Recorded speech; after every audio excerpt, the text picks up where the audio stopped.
Lags? Right. And you know, Lags, I'm glad that I can always call you Lags so they don't have to pronounce the name. That's right.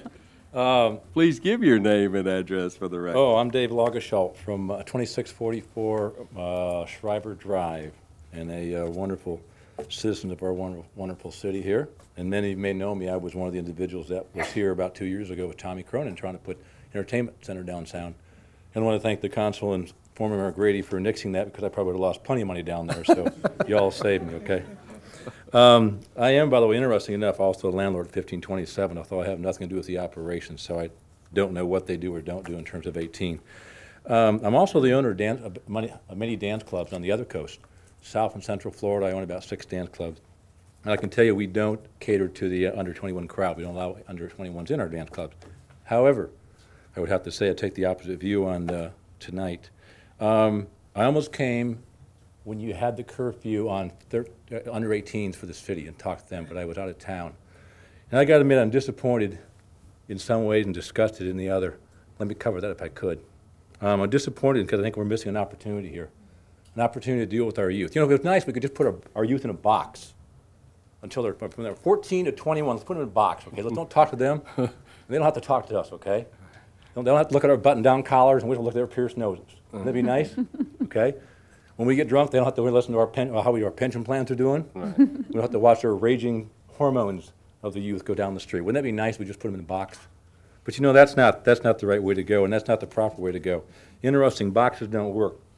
Boxes build resentment, distrust, polarized parties.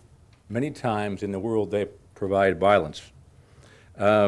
We have an opportunity here, and I say a really great opportunity. How many of us can't remember, by the way, sneaking the first drinks when we were 18, 19, 20, 21, whatever it was, sneaking into our first bar if we could, getting caught, paying the consequences. That's part of growing up. And we have an opportunity of people to learn to grow up with us, not away from us adults, although they're young adults, but the young adults to learn with us. We have an opportunity for people downtown, thank God. We don't have to go out and search for them across the county. We can have our police officers, officers of the law, communicate and train these people right downtown. It's interesting, the front page of the news press today had, and I'm sure that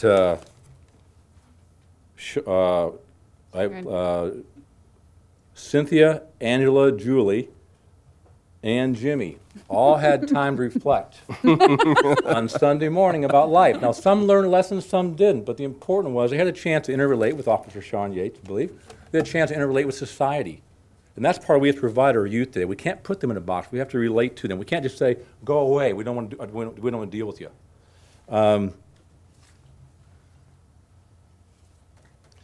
My last part deals with something else. And this issue really isn't about underage drinking, is it? This issue is about personal liberties. And that's where I have a little slight disgust, and I really want to talk about this because I had a problem with the under 18 also. The